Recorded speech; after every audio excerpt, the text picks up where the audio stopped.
Alors, donc, il me demandait est-ce que je pouvais lui rendre un petit service en rechargeant sa carte PSC. Je ne sais pas ce que c'est une carte PSC. Je me dis, Hmm, c'est quoi ce truc-là? Recharger une carte? Comment est-ce que je peux recharger une carte? C'est bizarre son truc-là. Alors, il me dit, j'ai ma carte qui me permet de faire certaines courses sur le net et le tabac est fermé, ER.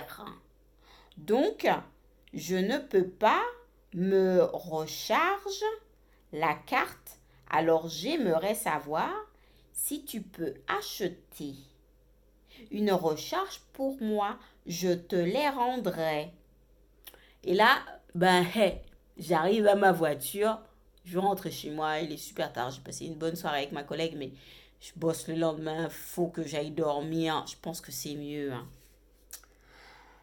Alors, je mets le téléphone dans le coffre de la voiture, je mets mon sac dans le coffre de la voiture, je démarre et je vais chez moi. Donc, du coup, je ne réponds pas. Et là, il m'envoie deux points d'interrogation. Ah tiens, il sait où se trouve le point d'interrogation maintenant, ce gars-là. Alors, il me redit un message. Je te le demande comme ami.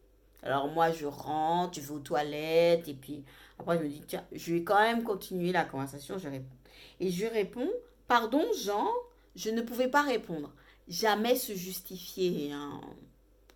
Juste, pardon, je ne pouvais pas répondre. Alors, je lui dis, avec toi, tous les signaux d'alarme sont au rouge. Je ne suis pas en confiance. Donc, je n'accéderai pas à ta demande.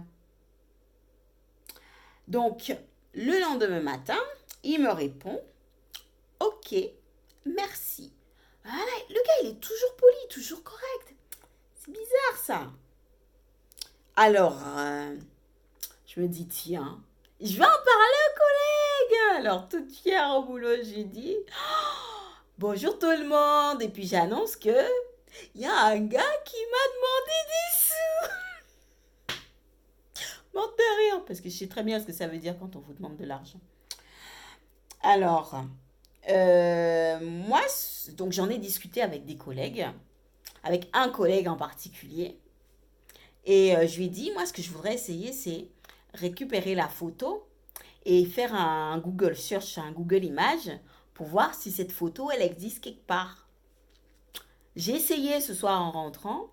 Bah, j'ai pas réussi, ça marchait pas. J'ai essayé depuis mon téléphone, j'ai pas réussi à faire. Bref. Alors, je me suis dit, j'en ai assez de cette histoire. Je vais aller chercher sur Internet qu'est-ce que c'est que les arnaques sur Instagram. Et là, je tombe sur un article, arnaque sentimentale.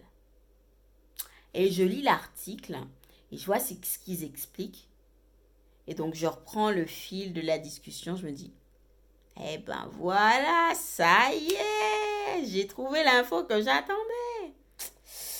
Et donc, je fais le premier pas. Je lui envoie un message et je lui dis, bonsoir, comment vas-tu? Et là, pour savoir si le gars, il est bien sur le même fuseau horaire que moi, parce que soi-disant, il est à Bordeaux, ça veut dire aussi en métropole, donc il devrait savoir l'heure qu'il est.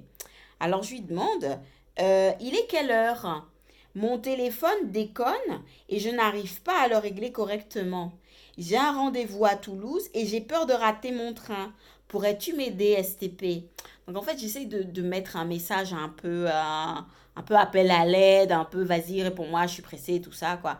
Pour activer son reptilien là, pour voir si j'arrive à le déstabiliser un petit peu, mais ça n'a pas marché.